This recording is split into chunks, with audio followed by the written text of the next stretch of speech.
Hello and good evening. I'm Malshani Gamage with Prime TV News. A look at your headlines first.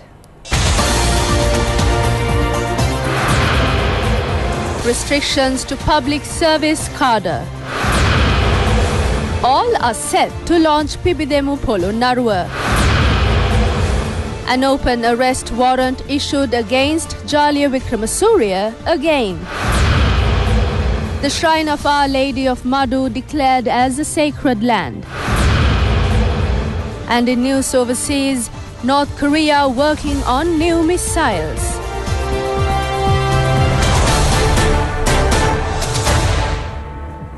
And now for the news in detail. The Ministry of Finance has issued a circular refraining recruitments and paying salaries to the excessive cadre in the government and semi-government institutes without an approval of the Treasury. According to the circular, secretaries to the relevant ministries, heads of the departments, chief secretaries of the provincial councils and heads of financial divisions will be responsible for the staff that would be recruited, violating the provisions of the circular. The circular also informs the government and semi-government organizations to educate the Management Services Department about excessive staff. Another 180 development projects which have been completed under the Pibidemu Polo Narua District Development Programme will be vested with the public in Polo Narua on 1st, 2nd and 3rd of August with the participation of the President, the Prime Minister, ministers, intellectuals and artists. Consequent to Maithripala Sirisena's ascendance to power as the 6th executive president of this country, 60 billion rupees allocated for the development initiatives to be implemented under the Pibidemu Polo Narua District Development Programme commenced in 2015. It is the largest amount allocated for the development of the Polo Narua district after the era of the ancient Sinhala kings. Through this project, at present, many development projects have been completed and vested with the public, and within these 3 days, another 180 projects are to be vested with the public. These projects will provide more benefits for the children who are ready to take the future of this country. Accordingly, another phase of the large-scale investment for the present and future generations of the Polo Narua district has been fulfilled.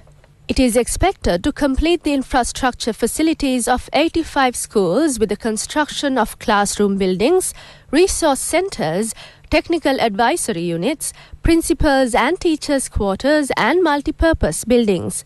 These 110 projects belonging to the school sector were completed at a cost of 665 million rupees. 15 projects completed at a cost of 890 million rupees under this program with the aim of creating healthy citizens will be vested with the public. Accordingly, newly built clinic for kidney patients at the Hinguragoda District Hospital, dental surgery unit, administrative building and kidney patient clinic building at Bakamuna Hospital, building constructed for the use of OPD and clinical activities at the Manampitiya Hospital, the new ward building at the Manampitiya Ayurveda Hospital, and the new laboratory at Aralagangville, and the offices of the medical officers at several hospitals in the districts will be vested in the public. Under this program, water supply projects have been completed in 3 areas, including the Unagala Vihara and Pudur area, and another 15 housing projects constructed for the benefit of the underprivileged in Hinguragoda and Tamankadua areas, and new houses built for the benefit of public servants were also completed under this project. 15 housing projects built for low-income families in Hinguragoda and Tamankadua, spending 19.1 million rupees, and for 3 water supply projects in Unagala Vihara and Pudur area, as well as new houses built for government officers, are also completed under this project. The construction work of 9 projects were completed, developing common facilities for the people in the district and also for the ease of the people coming from other areas and focusing on the people of the Polo Narua district. The new bus stop of Madrigiriya and the 2-story housing complex of Hinguragoda and the cinema hall built in Lankapura where 800 can be seated are also included in these development projects. In addition to that, the amount spent to build the new urban council hall in Polo Narua, Lakshayana Community Hall, Helabojunhala at Manampitiya, is 343 million rupees. The amount spent for the 15 projects completed for the development of the Buddhist, Hindu and Islamic shrines is 55 million rupees. Under that, new residence for Sangha, halls for religious preaching, residence for bhikkhus and halls for almsgiving are scheduled to be completed as fundamental needs of places of religious worship. Renovation of Hindu and Islamic shrines and constructing new buildings are also scheduled under this program. Thus, a city with new technology, irrigation facilities enabling the farmers to cultivate in both Yala and Maha seasons, a museum to exhibit the greatness of our nation, auditoriums to nourish the fields of drama and music, stadiums for sports, focusing on huge development based on fulfilling the needs of the people, is now being launched. The 4th Magistrate Court today reissued an arrest warrant against former Ambassador of Sri Lanka to the United States, Jaliya Wickramasurya.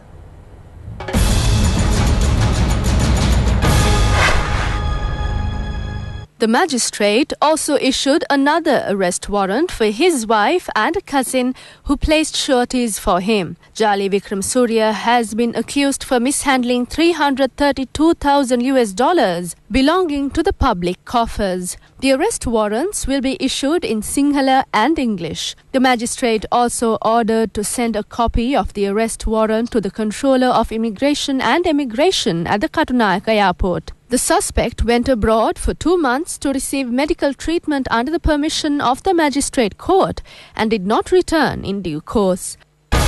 The Colombo High Court today ordered to fix the further examination of witnesses of the case filed against parliamentarian Namal Rajapaksa and 6 others to the 11th of September. Namal Rajapaksa and 6 others have been accused on money laundering through Gowers Corporate Services Private Limited. Cross-examination of one of the chief witnesses of the case, chairman of the Boston Capital Private Limited, Rohani Riagolla, will also be held on the 11th of September.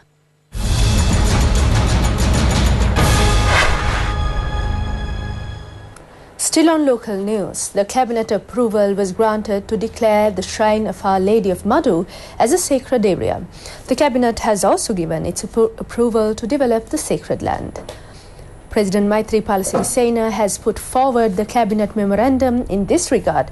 The shrine of Our Lady of Madhu has attracted reverence not only of Christians but also of Buddhists and Hindus. Foreign people also pay homage at the shrine of Our Lady of Madhu. The shrine was not given a facelift after the war. The sacred place was also damaged during the severe conflict. As per the proposal of the President, infrastructure in the vicinity of the sacred land will be improved. For instance, roads, sanitary facilities, water supply and accommodation.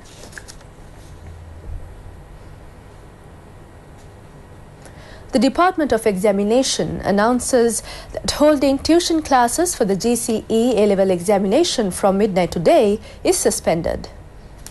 Commissioner General of Examinations, Sanat Pujitha, said that the ban will be in effect from midnight today to the 1st of September. Accordingly, no tuition class, conference or workshop can be conducted for the GCE A-level students. Printing and distributing posters, leaflets, model question papers are also banned. No electronic or print media can be used to propagate such material during the period the ban is going to be in effect. Meanwhile, tuition classes for the grade 5 examination will be banned from midnight tomorrow. The second term of schools will end on the 3rd of next month and next term will commence on the 3rd of September.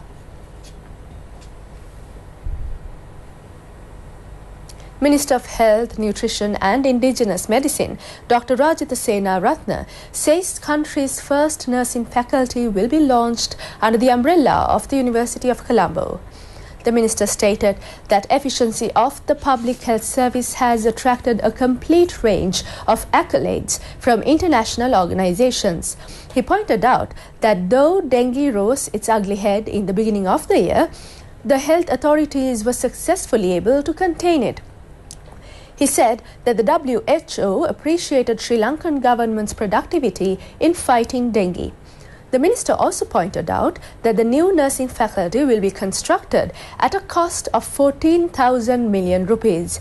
Minister Rajitha Senaratne was speaking at the annual general meeting of the Sri Lanka Public Health Inspectors Association.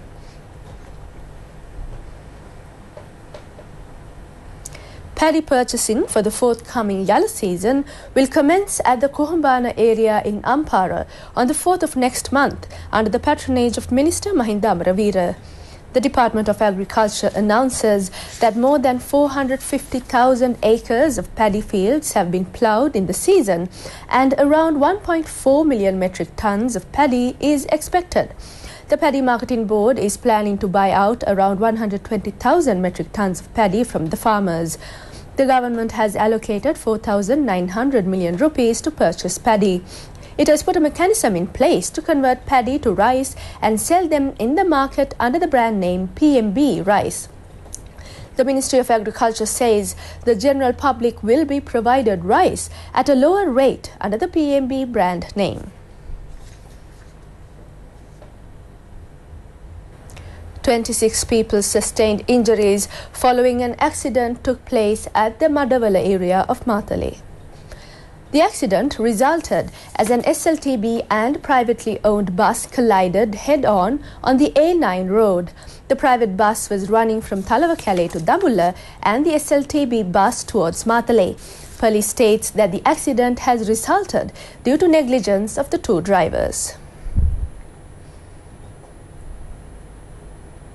Meanwhile, a huge traffic congestion was experienced in the Chilau-Puttalam main road as a lorry met with an accident on the Lunuoya bridge. A speedy lorry which was plying from Chilau to Puttalam in the early hours of the day collided with the bridge.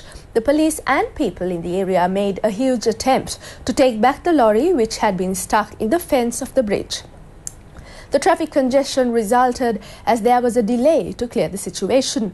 The police stated that the accident resulted as the tyres of the lorry were outdated. Police had imposed a fine to the driver on a previous day for using outdated tyres.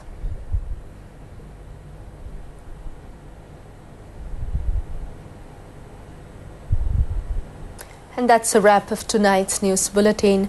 Log on to itnnews.lk for more information on these news items and more. Malshani Gamagi signing out. Good night.